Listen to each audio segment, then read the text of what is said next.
We often hear complaints about the Maltese educational system. But what makes it so flawed? And can we perhaps be a bit more self-critical? Let's see what Jeremy, the president of KSU, has to say about this. Okay guys, so 77.8% of local youths believe that the educational system will worsen over the next 5 years. Now, personally, firstly, I'm no expert when it comes to the educational system, absolutely not, very far from it. I was somebody that struggled when it came to the whole sit and listen kind of thing, sitting in a class, listening, taking notes, and supposedly memorizing things, and showing up to a test and being expected to simply remember these things. Now, I went down a very different route, because I found out that my strengths lied in the doing. So I found something that through ITS that I managed to do, and I was judged off of doing and learning physical things. So I managed to find my way out of maybe the traditional limitations of the traditional educational system. But when so many people feel like the educational system is flawed, what do you guys pinpoint that is wrong with our educational system?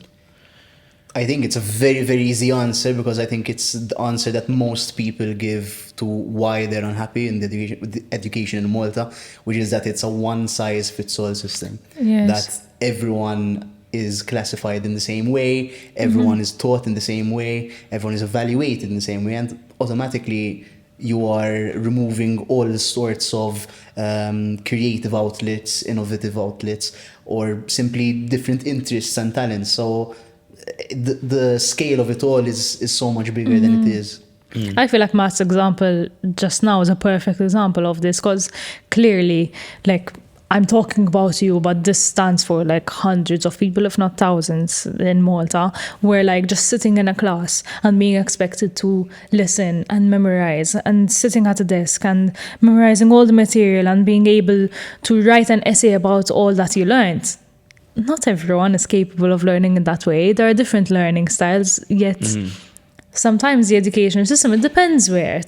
I feel like by time it is getting better slowly, but unfortunately there's still that element of you need to be capable of sitting down, listening to a lecturer and being able to just remember and memorize, rather than actually doing. Like, not to throw out a cliche quote at the very start of this episode, but if you judge a fish on its ability to climb a tree, no, but literally, I think that's it. I think so many people, I think this is where we start talking about learning styles, no? That I myself, like I said, I'd always learn by doing. Throw me in the deep end, let me adapt, and it will become music to me. I will adapt. Some people are visual. I'm visual, 100%. You're visual, for example. I'm visual. Some people like the traditional system and feel the traditional system works well for them. Some people would rather listen. Some people would rather communicate, and that's their way of teaching. There are so many different... And there's no good or bad learning style. It's just, unfortunately, the way the education system is now. It just favors one or two types of learning styles. And the thing is that even if you look at studies of how learning actually works, every single person is not only adapted to one type of style, but a mixture of them. So you could be 20% visual, 30% auditory. So there is so much. And when you consider as well, even, for example, the size of classrooms, which are 30 students with one teacher, you can't physically give individual attention. And I think individual attention is one of the most important things to get out of. In fact, I think that it stems beyond only within the classroom, but to be able to give individual attention at a time when even parents are so busy that they both work full-time jobs, there's always, the next thing to be done, that this individual attention that is so needed to actually learn, it's not being given, and there's so many different reasons. I mean, just starting off with being having a teacher's salary, you know, like you study for all those years, for 5 years, you have so much practice to be done. It's a vocation in of itself. You have so much responsibility. You are Lallo. literally shaping the next generation of people. It's so much responsibility. People don't really take that in, I feel.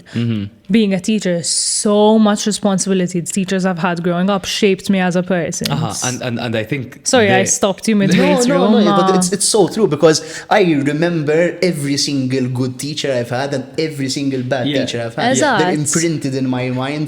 I've learned something of how to be like them or how not to be like them in my future or in my present, in that sense. So it's such an important element that because of these bad experiences, you automatically or over time, periodically, kind of lose touch with the education system. And it's only natural. It's like if you go to a restaurant and the food's great, but there was this waiter who was really rude to you, where automatically you're like, I really hope I don't have to go there again. So this is something that is so real to so many people. And for me, I'm doing my second master's now, so I can say that to a certain extent, I've really fallen into... Hold on. Slight flex. Stop.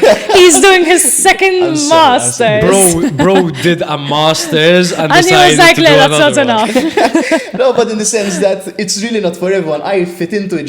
I kept going. I don't know. I guess I'm like Peter Pan. I don't want to grow up. And some people it just fits. Some people just adapt so quickly, and some people find it harder to adapt. But it's interesting what you say about the pay of teachers, the wage of teachers.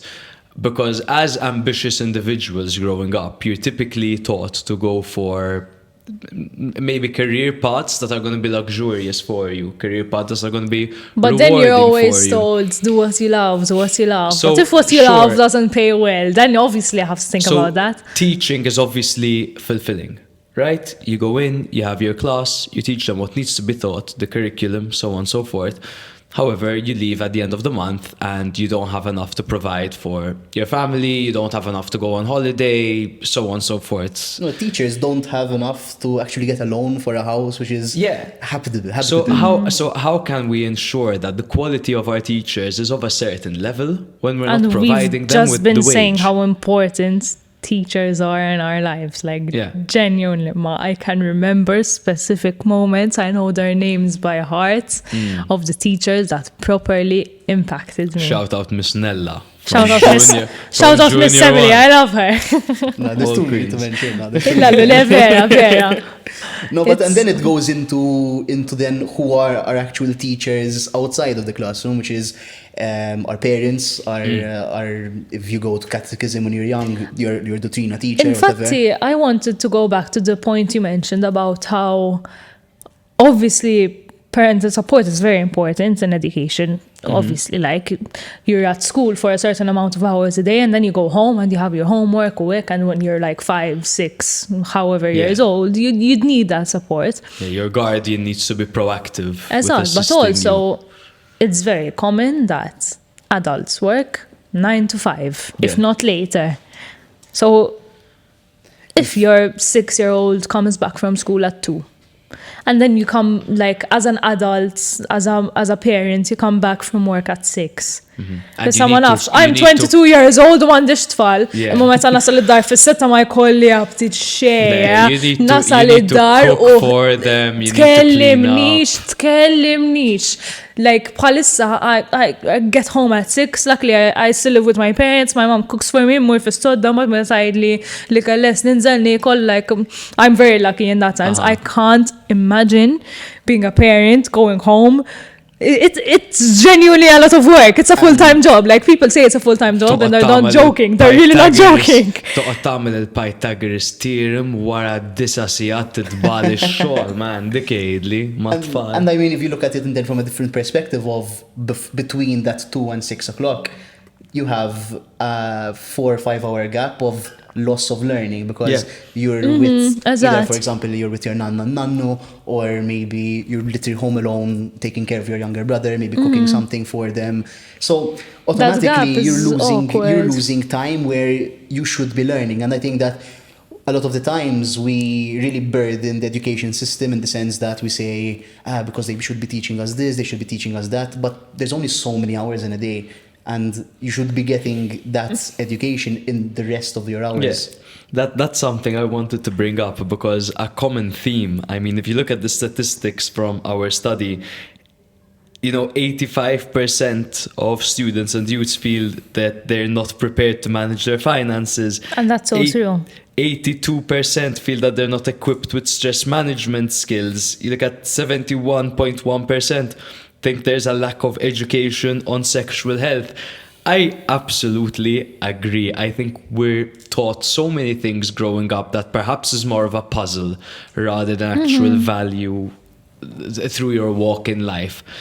However, if we want to learn these things, do you know how many hours we need in our day in order to add so many subjects for us to learn these things? I feel like it's easy for someone to complain that like, we weren't taught about this, but then actually like thinking about it and saying like, where could this be fit in? Because everyone's so busy all the time. I mean, I still remember in senior school, pre-O levels, fitting in extra lessons during the Easter holidays or whatever, because we couldn't manage the syllabus. So we're talking about an old syllabus which has added things to follow.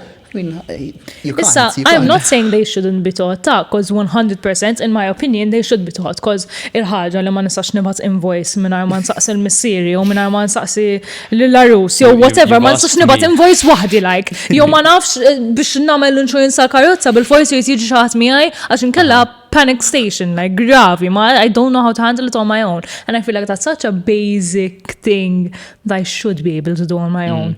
So that should have been something I was taught. But then I get the other perspective. It's weird. And I think with that reasoning that there's so many problems and I'd love to get into them as well. But I think it's also time that we have a bit of a tough discussion with ourselves of should we have for maybe a larger semester, larger school year. I mean, in Europe, we have one of the shortest semesters in all of Europe. So our summers are the longest, our school days are the shortest. So at some point, something has to give because, I mean, automatically, we're already seeing even these after-school programs, which are doing really well because, as we said before, parents are both working. Okay. That we need to have these discussions that kind of, there's only so much you can do. And I think that by having these tough discussions, we're removing the burden of what we can do so that then we can expect better, both whether it's the Ministry of Finance, whether it's from MatSec, whether it's from whatever institution that we're at, that they get to do better because they have the opportunity to do so. This is where I'll be critical because we do have a tendency, I'm not going to say only Malta because you do see it elsewhere as well, but we always know what's wrong with the system. We can always pinpoint, you're not teaching us. We always complain, but we never look at ourselves like critically. So I feel like we blame a lot and proactivity might be a bit on the lower side, so to say. So, okay, I believe that I should have definitely gotten more education when it comes to sexual health. Absolutely. I was coming out of Form 5, entering 16 years of age, which is when you technically start becoming a sexually active person. I had no idea. Mandish. I had no idea. It's crazy. I just know what diseases I could get. No, I just knew sex is bad. Because obviously abstinence and all that. The ABC. Yeah. But it's easy to know what's wrong, but do you actually, as a human being, want to fix that problem? Because if, for example, you don't feel you're well equipped enough with sexual health, watch a video. Can't you find a way to educate yourself? I feel like, unfortunately, because I mean, what if you fall onto the wrong video, you know? So like, it's a lot of responsibility placed on yourself. But then elect teachers are so important, and that's why teachers should be paid more, because we're taught about what's wrong, but most of us at least aren't taught about like, okay, what should you do if you reach a point where it's bad? Like, we're taught about all of the STIs and like how they're bad and whatever. Fear-mongering. Jekk tispiċċa f'punt fej blajt STI, x'ħat għamel? I wasn't taught what Thankfully, I've never had an that's- STI, but like if Touch I ever had wood. to get one, I wouldn't have any clue what to do because I Yeah. was never taught. Because I feel like at least when we grew up and we were educated by a certain generation, there was a lot of fear mongering going on. No, I remember, bro. I remember. Now I went to a school that required decent enough payments. You know what I mean? It was a private school. And they're taking us into lessons of 40 minutes where we watch a 40-minute video of abortion in the most devastating Yes, light I had possible. the same experience. Showing us only I how... cried. Bro, I remember walking into this lesson and just... Well, You're so young because as they used to well. split us up, boys and girls. I see 20 girls coming out of this class, bawling their You're eyes so out. young. And all, at that age, What, they're 14, already... 15? Bro, younger, 12, 13. Bil-kem jafu xed jiġi f'ġisimhom and you're It's showing them really those funny videos. because you even think about it in a sense that something that is so normal for us now that we talk about sexual health, we talk about sex. I mean, it's a very As normal it should be. conversation that we have. But at that time, it was something crazy that Lallo. all of a sudden you're just thrown into this ball pit of where you're basically falling into it. And I mean, even something really stupid. I remember my Form 2 science book, page 16, which was about sex. So you just like, because it's so impressing and Yeah. it's so special to you at that time because you're completely hidden from it. You're for talking. so long. You're talking about the diagram on page 16. Yeah, exactly. You talking memory glands. like And that's you why then dirty I'd dog. emphasize like the good teachers, because then I remember, as I mentioned, I had a similar lecture where I went out crying because of a video and whatever, and I remember like me and my friends would have been in the same class seeing the same video but wouldn't really speak about it because we were taught to just watch the video and then shut up. shut So it up, was yeah, exactly. Yeah. But I remember I had this one teacher that like she saw me upset, she was like, what happened? She actually delved into the subject. She actually made it seem normal. She was like, Dara, but speak to me about it. And that was so new to me. And that's why I remember her so clearly. the That's why individual this... Yeah. If I had to ask you guys, what is one thing you wish that school had taught you? What is the one thing you would pinpoint? Would it be stress management, sexual health, finances? I'd say finances, yeah. For me, Just- sorry, I jumped in. Sorry. No. I think for me it would be that it's okay to go for basically any career. Because I think we felt especially in Malta with like the competitive families, the competitive moms, because tifelti għaj daħalem, daħal della sali u sana l-wieġi. They're really extra things that they create pressure for you, and I think that Illallo and so many tiċċajta. students feel this pressure because I need to do well, I need to pass on the first time, I can't fail, I can't have a reset. But why? I Why? remember I really wanted to go to SAC because I remember because all of this pressure, like you need to go to one of these schools that's like the best, and I really wanted to go to SAC or like De La Salle or whatever, and I got good marks, but I remember I wanted to study biology and physics. And like SAC, eżempju, like offered biology with chemistry and physics with maths. So I couldn't study biology and physics. So it's like, I'll go to JC. Like, fuck it, I'll go to JC. I just want to study what I want to study. But I remember a part of me felt almost ashamed that I was going to JC to study what I wanted to study. And to me, that's like, now thinking back, that's bullshit. Like, why should you feel ashamed for studying what you want? Like, Allah Hayas, I went to a different school and study a different subject just because I'm forced to. Like I You remember, know? I used to go to. And I private- went to JC and I had a great experience. Like, No, Allah Hayas, I of didn't go to course. JC because I wouldn't have the friends I have now. I went to ITS and I don't see myself doing anything different. You know what I mean? Because it fit into what I wanted and the way in which I like to learn. For me, I agree quite a bit with you.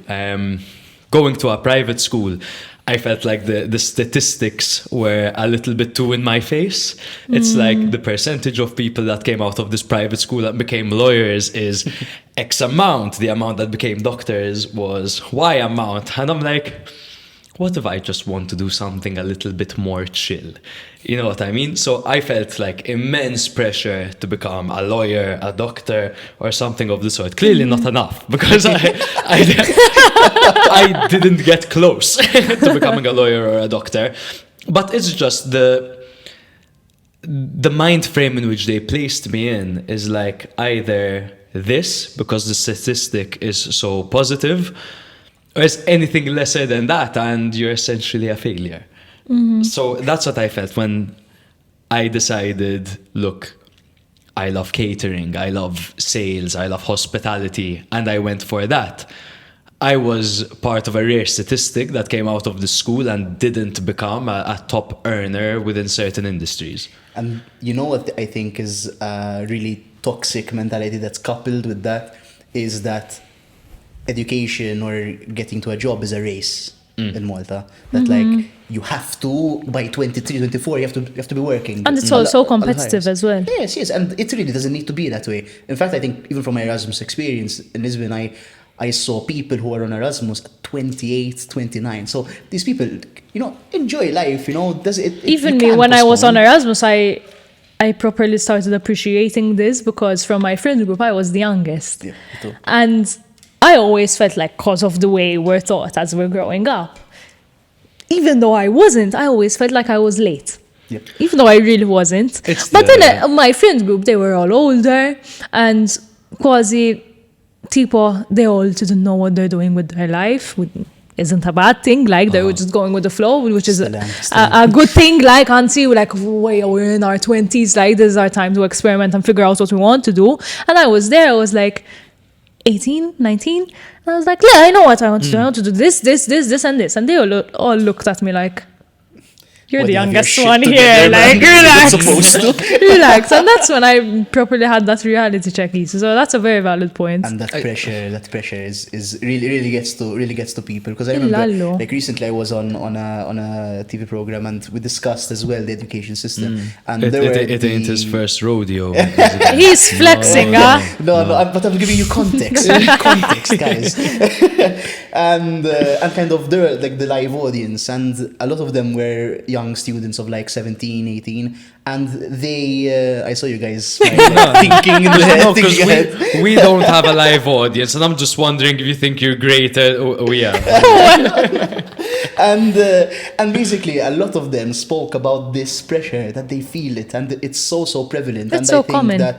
that we really need to address it in a way that, unfortunately, even from a political point of view, we get this economic growth. It's always economic growth, GDP, deficit, surplus. What do these words mean? But it doesn't matter as long as they're good and they're plus. It's this extreme focus that even if you see the way that stipends are, all the stipends which are double stipend are courses which are in STEM, which you understand because they have an economic need for the country, but it also makes people's priorities shift.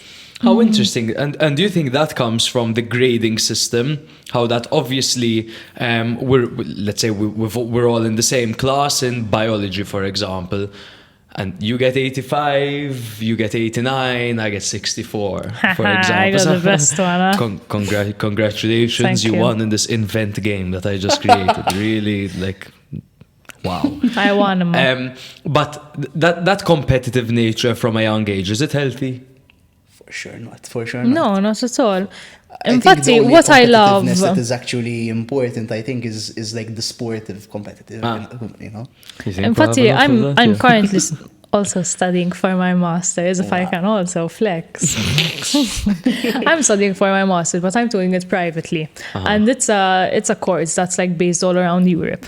Infatti, I have an exam coming up soon, and they don't even grade us, because we are in a group where we have to work together. So the whole reason why they don't grade us is because they don't want to create competition between us, because they know that in the future we are like, if we're studying to become psychotherapists, that means we're going to graduate as psychotherapists together, which means we're going to need to collaborate with each other in the future. Yeah. So competition is useless. If anything, we need to work with each other to create a better environment and to create a better community even for ourselves, man. We need to push each other, and motivate each other. So they don't grade us, they just give us pass or fail. Like, if you're good and if you're adequate enough to become a psychotherapist or to at least pass this topic or whatever, you get a pass. If not, you get a fail.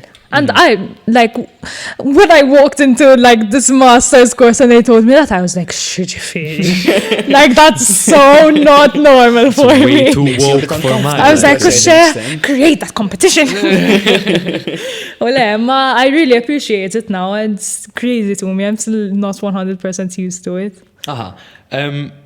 I think that is a great system to have. Like when it empowers you to learn to the best of your abilities rather than learning on the same scale as other people. But I do really think that aside from, for example, we're speaking about the competitive nature of it, we're speaking about the lack of sexual and financial education that we got at a young age. What do you think of the physical education that we got in Malta? Personally, again, private school, top notch, supposed. But what happened was our art lesson and our PE lessons were shared. So there was every Wednesday, we either used to have a double lesson of PE or a double lesson of art. So these were alternating. Yes, So yeah. once every 2 weeks, we'd get a double lesson of PE, and once every 2 weeks, we'd get a double yeah, lesson of man. art. That shouldn't be how it works. Ħallini ħaniġri naqa barra, let me kick Especially a when ball, you're let me still get in so shape, young, you man. have That so much sets- energy and that away. sets the Yeah. order of priority for you, There because you go. you're doing maths 4 times a week, but then you're doing art once a week, Like, once every 2 away, weeks yeah, actually. man. So automatically, that this is exactly what it is. And even from the point of view of I think one of the best things we can do to actually see what we can do with the education system in Malta is to look elsewhere, to look abroad. And I mean, I had a friend of mine from Denmark who literally had his PE lessons twice a day. So every day he'd have after school or at the beginning of school, and part of it as well is kind of the quality of life aspect, that he would cycle to school Push like and as back. it should So, be, you ma, know, because it this- motivates you. Tipo, you're not just sitting at your desk studying something by heart or whatever. You're doing something with your body. You're doing something with your life. It motivates you. Tiġi xtajt, meta nqum fil-għod and I have an hour and a half and I actually do something, even if I just go for a walk, like, I already feel better and I'm ready to start my day on a good foot.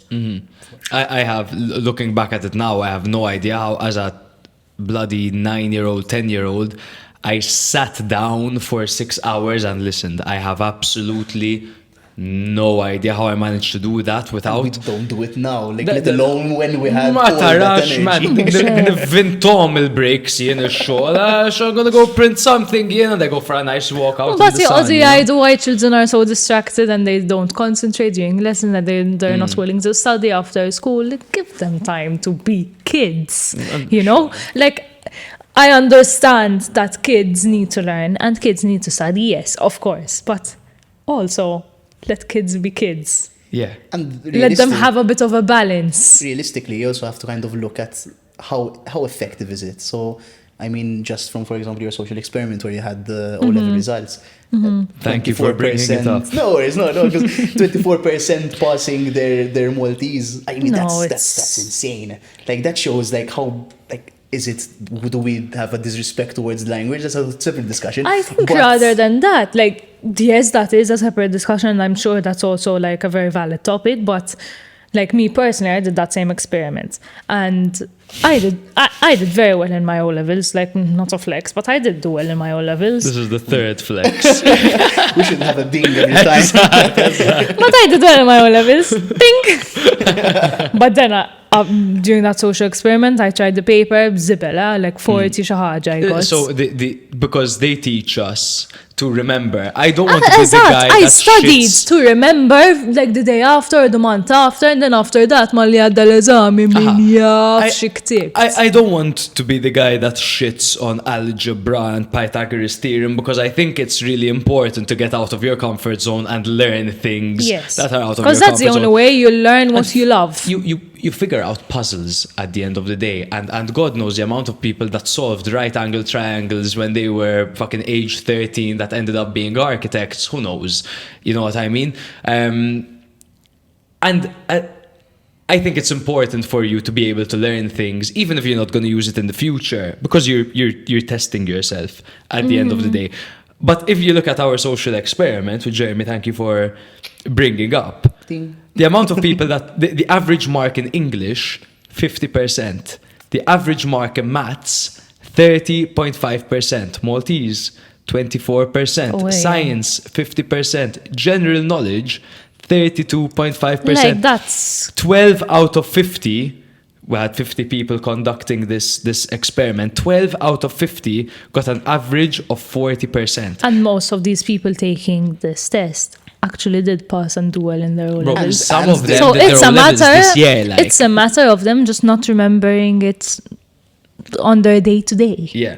So how sustainable is the education But then system? again, like, I'm happy you mentioned algebra because, for example, like, I don't use algebra on my day to day. Fair enough. More than. And a lot of people complain about, like, where did we learn algebra? I don't use it. That's useless. I hear I learned my finances or this or that. But then again, how are you going to learn what you're into, what your strongest point is, what your weakest is, without trying it? Mushek. So by trying out everything when I was in Form 3, I learned what I was good at and what I wasn't good at.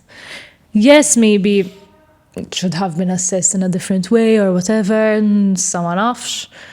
But that's the only way we can figure out what we're into. And kalla, how are we going to figure that out? We just guess, namlu spinning wheel away, yeah. The reality is that I think that, for example, like the Ministry of Education, MathSec and whatever, are afraid of failure in the sense, or are scared to be embarrassed, because they're trying new things, they are trying to change things, but number one, the level of efficacy of them is yet to be determined. So, for example, they've removed mid-yearly exams from senior schools and junior schools, but then they're realizing how at the end of the year, when you have your annual exam, they're scared shitless because they haven't had the experience much of exams. So they create this kind of big idea that, oh my God, I have an exam coming because it's the only time. Or Especially they when removed it's your homework, first for one. example. You know, so they are trying things, but I think that the way that they're collecting feedback to actually put it back is very much gonna miss, because even if you look at kind of how teachers are not involved in the process, students are not involved in the process, parents are not involved in the process, because it's all sourced from one committee who are professors in education and really, really well educated. But the changes of modern times, the necessities of society are changing. They're not what you studied in your PhD years ago. So There isn't that collaboration. Exactly. So what we look at is the fact that there are some changes that are being made, and actually what we see is that there is a certain element of reform fatigue. So last year, as social policy officer of KSU, I created a survey as well, and we saw that with like a 95% confidence level, 95% of teachers felt reform fatigue. And reform fatigue means that they've been pile-drived with so many different changes every single year, because we need to make changes because society is changing, is that it's just adding, not giving time to adapt, not giving time to assess how effective these things are. And that's not how things work. You need to give things time. And obviously I understand that kind of there's that fear that you have a responsibility of like, but what if they don't learn much this year? But at the end of the day, as we said now, how much of that do you actually remember? You know? So it's like AI, for example. It's like such a weird time to be in right now, because the tech industry is developing so quickly. Like, it's not easy to be. Most of it, I can't imagine being in their place. At the helm within the education industry. Like, the amount of adaptations. Like, for example, one thing we learned, I remember a test we had in geography, where we had 20 countries in Europe, and we had to remember all of their capital cities. Issa, great, I love it, because when I'm out and someone asks me what's the capital city of this country, I'm like, you know, Yes, I know the answer. Typically, So- you know, I know the flags, but that's more because of FIFA than anything. But Slovenia. Stop. Basta. Slovenia, I don't know. Slovenia. Mux like Slovakia. Ljubljana. Huh? Ljubljana. I think. Ljubljana isn't Slovenia. Yes, it is. Is it? It is. Yes, Is it? yes, it is. Anyways, Roasted. the comment section is down below if you want to. Ljubljana is Roasted. Lithuania. No, that's No. What is it? Vilnius. Vilnius. Roasted. If you want to roast me, the comment section is down below. I have no feelings. But my point is, nowadays, things like this, you would have spent days studying it as a student, when nowadays you can Google it. Yeah. And nowadays, even more advanced things, you've got things like ChatGPT. And instead of adjusting the curriculum in order to empower new inventions which are going to help us for millennia moving forward, they're banning them. Why? Because that's the thing, by banning ChatGPT doesn't mean students aren't going to use ChatGPT, because man, you can't be that delulu. You're just making us want what we can't have. Students are going to use ChatGPT. Use it in your favor. Like, you can use ChatGPT in so many ways where it could actually save you time. Even when writing an essay, it could give you writing points. You can actually use it, and it could actually save you so much time without sort of hacking the system, and without you can still learn properly and do an assignment properly and study for an exam properly and still use ChatGPT. It shouldn't be a thing that's banned. I'm 27 years old. My emails, I first feed an idea into ChatGPT, it writes it up for me, and I adjust it myself. Sometimes all you need, like when you're writing you your shouldn't thesis, copy paste. No, never. Stuff ChatGPT gives. Personally, it's Americanized, so that sometimes it's also just cringe. Yeah, as well. Come up with some cool, youthful ideas, and like gives you the most cringe stuff, whatever. Sometimes all you need is the first step to be taken. Like listen, I'm writing a thesis on this, that. Give me the body. Sometimes, you know what I use ChatGPT a lot for, and it really helps. Like, I would have written like most of my essay, and I'm like, write an introduction for me, and I wouldn't copy paste it, but at least I know where to start from. It gives me a good idea. Or as I tell ChatGPT, give me like good writing points. Put this for me in like point form so that it's easier to read. Stuff like that too. And I think rather than banning, because I know there was talk, but even, for example, the university has taken more of a proactive approach, let's say. It's adapting the methods of assessment. So if you have a presentation, the statusa ChatGPT can treat, but it's not going to speak for you. Yeah. You know? Same thing as if you have an oral. Exactly. If you have an essay that's written like physical, you can't use ChatGPT. Or applying your knowledge. So it's so different in the sense that by applying different courses of action, of methods of assessment, that you adapt to what the market is. And currently the market is generative AI. So I think that it's a very silly way of looking at it, as it's simply something to replace what I'm doing, because no, you still need to learn. And to a certain extent, it also has to be your responsibility to not be lazy, because at the end of the day, all right, you're going to uni every day, you're going to school every day, whatever, and you're using AI, ChatGPT to help you. But all right, but are you actually getting anything out of it? Sure, you get a degree, but don't you feel a bit of imposter syndrome by the end? Like, wara degree x'ħatamel if all of your assignments and all of your exams you use ChatGPT for, but x'ħatamel? And I mean, people will realize, I mean, if all of a sudden you're using thus every paragraph, and all of a sudden you're using therefore and here whence.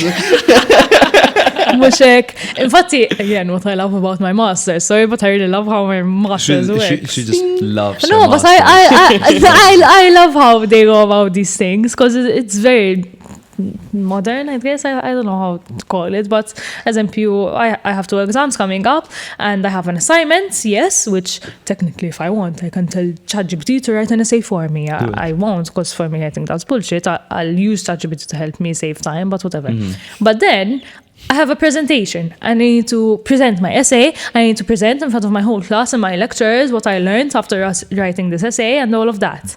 So, but ChatGPT x'ħajamel when I'm presenting all of that, you know? No, so that properly shows that if you actually worked on your assignments, you're ready to present it. Exactly, that's it at the end of the day. I mean, there are easy shortcuts to most things in life, no? If you want to get jacked. But there are smart shortcuts and there are not so smart shortcuts. There are the sustainable ones and then there are the cheat codes. If you want to get jacked, you can take steroids, sure. But you know, when you stop working out and you get all flabby, what are you going to do about it? If you use ChatGPT to become a lawyer and then you're face to face with one of the greatest, then you're going to look like a proper idiot in front of an entire courtroom. But I think if we had to narrow it down, I feel like every single person has their own individual needs. We're talking about people that have very different learning abilities. So it's crazy how we expect everyone to be graduated by age 25, for example. You have to leave secondary school by age 16, enter sixth form, do 2 years, progress.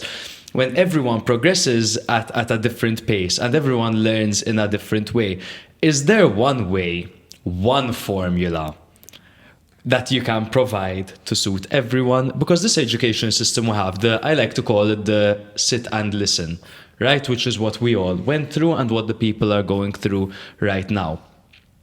That has worked for a great amount of people. It's worked for a lot of people. So Even, And some, even if we look at Malta, Roberta Metsola has But- become but president also of the that's, European Union like, through the yes. system. Michael Mifsud scored 2 goals against Manchester United for Coventry City in the Carling Cup by probably having as many PE lessons as this guy right here. And he was younger than me. So there are limitations, yes, but there are people then that break through. So I don't Malek, think it there's one depends. formula that can be improved to suit everyone and is gonna up everyone's average. There isn't one formula. It needs to be mixed. See, for those people that have succeeded with such an educational system in the past, clearly had a learning style that fits that educational system, which isn't bad or good. It's just ġitom tajba in a sense. I'm sure other people that maybe didn't succeed as well, if they were given an education system that fit with their specific learning style, they would have also succeeded in their own way. And that reality kind of extends to a national scale in the sense that there's this principle, it's called collegiality. And it's not that tough a word, it means collaboration. Okay. Basically, it's a principle that's kind of been really studied by education professors and researchers. And basically what it means is that you need to adapt even the school itself to the demographic needs. So let's take Malta as an example. So you have São Paulo and you have Zabbar. Yes. And let's say you have a school in São Paulo, you'll probably have at this moment 50% foreign students. Well, since Zabbar it might be 10, 15, 20%. Correct. So automatically, even from a school-based system, school-by-school system or class-by-class system, you have completely different needs because you have a different understanding of the culture, you have a different understanding of the language, you have a different perhaps background of even your maths. If, for example, a lot of them have transferred to Malta at a later age. So everything mixes with everything. So the system of collegiality requires schools between themselves, teachers between themselves at the same form or grade, and even the ones prior and after, to collaborate in a way that they have a plan, that they can share resources. For example, one school has a very, very good foreign teacher who maybe has a Balkan background, and the students in São Paulo are mainly Balkan. Then yes, let's share them, let's use it, let's adapt it. Let's avoid this one-size-fits-all system that counts not only for individuals in classrooms, but for the education system itself. Sure. You need to be ready to give autonomy to the education system as a whole and to individuals within them. So even if you take it from the reality of how schools work right now, you have a school principal who takes care of everything, be it infrastructure of the school and they're building a new track or a new gym, if they're taking care of naughty students, let's call them.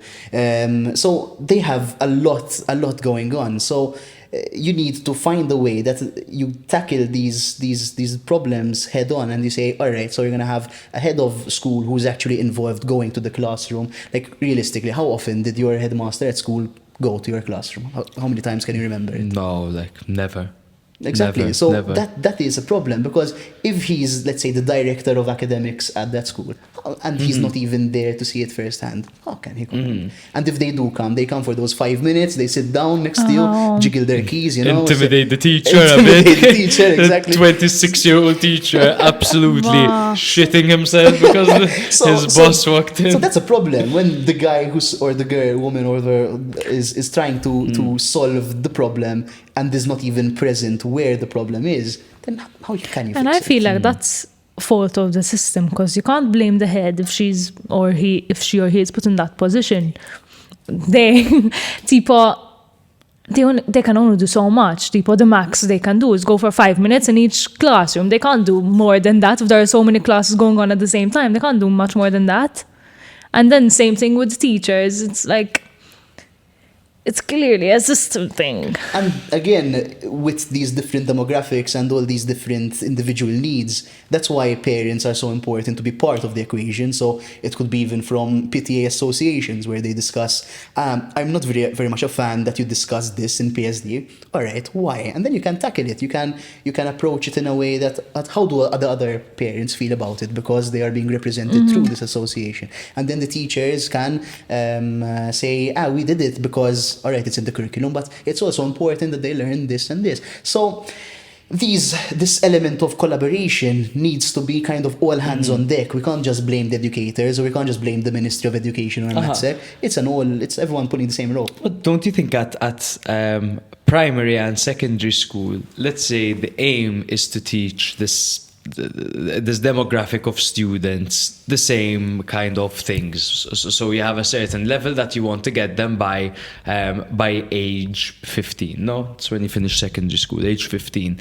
So you have a brief understanding. You do the O levels. Everyone gets different O levels. If you have someone at St. Aloysius, they might get before St. Aloysius they get like 11 O levels, and then you get people that get 4 O levels. So on two very different spectrums. But it's almost getting them to a certain standard. I feel like everyone who has different learning styles and wants a different option when it comes to sixth forms, there are different avenues. Taid Leash. There's MCAST, where you can get more hands-on work. There's ITS, where you could even go abroad and learn catering from some of the world's finest, which is what I did. There's the University of Malta, where if you sit and listen, that's for you. You could go abroad, for all you know. So it's one thing, yes, the education system, of course, it is never gonna be perfect. But I think if you look deep enough, there's a solution for most people. And there's a solution also within ourselves a bit. I feel like sometimes we expect people to teach us everything, and we expect to be spoon-fed and to be told what to do, because maybe from the ages of like 5 to 12 we were spoon-fed. But now I'm 22, I can't be spoon-fed. Now I need to figure it out. And not because I'm 22 I need to figure it out. I need to figure it out even when I'm 17, even when I'm 18. I need... As you're growing up, you need to learn how to educate yourself, sort of, and how to take responsibility for that. And it's not a race. I think we all have a deadline in our minds by when we need to be graduated, by when we need to get married, by when we need to have kids. And at the moment, again, it's a bit of a cliche, but we're so lucky because we have so many resources. Sort of like the internet could teach us so many things. And again, it is cliche because I'm the first one that would spend fucking 2 hours on TikTok instead of learning about something actually useful that I could use in my day-to-day life. Realistically, if you want to learn about something, rather than just complaining about how you should have been taught about this in the past, figure out a way how you can teach yourself this, or maybe you can take a free course, or maybe you can, even if it's not free, but a way, man, like just... No, I agree completely. There are ways you can learn. And it's really interesting you pointed out, because I do think that to a certain extent we are a bit entitled and a bit lazy, because that's it, we're comfortable and we're lazy. For example, we say no one ever taught me how to change a tire. Go to your car, get a car jack, get a wrench, and see how you manage. And then many of how many YouTube videos there are that show you how to change a tire. Yes. I'm not one to talk, because kull meta jkolli problema bil-karozza insaqsi l-missieri. So I am hypocritical by saying this, But take away, why can't I change a tire? And I think it's also this laziness or this entitlement. It's not completely our fault, because I think that there is so much information that is so overwhelming, and it's so not very easy sometimes to understand or to handle. So like even, for example, what's going on in Israel and Palestine right now, I mean, it's such a tough geopolitical thing to We're examine. We're expected and to know understand. everything about everything. It's okay not to know, but you should try your best to get to know, and so you should listen, you should read, And I mean, if you're going to be a good candidate member of society, then it's your duty to do so. But as in, I'm speaking from a privileged position of being a nerd, so I enjoy reading these things. But it's very, very important that kind of you do take that extra step, because I mean, as you said before, like, I waste so much time watching reels, when in reality I could be reading about anything else. It's okay to have fun, it's okay to relax and switch off, like, it's really not a problem. And you need to switch off. And That's a very important part of your day, Nancy. Please dedicate some time to switching off and relaxing, because in Kelly you can't properly focus. Absolutely. But there is that need where we need to make that extra effort. But again, I understand that it's very overwhelming. There's things going on in America, things going on in France, and you have those people at I think a problem a lot of people have, including myself again, is that, as I said earlier, you're expected to know everything about everything. And rather than taking it step by step, we just get overwhelmed and quasi doesn't, for me personally, sometimes I get overwhelmed that I end up doing nothing. It's easy because it's too much for me to handle at once. There's so much information that you almost are expected to be an expert on everything. So if you're getting on your TikTok information about current affairs, you're getting information about fitness, you're getting information about maybe something that's trending right now, I feel like the Epstein thing, for example. You need to set your priorities and take it step by step and be realistic with yourself. You can't expect yourself to know everything about a subject overnight. Expect yourself to know everything about everything overnight.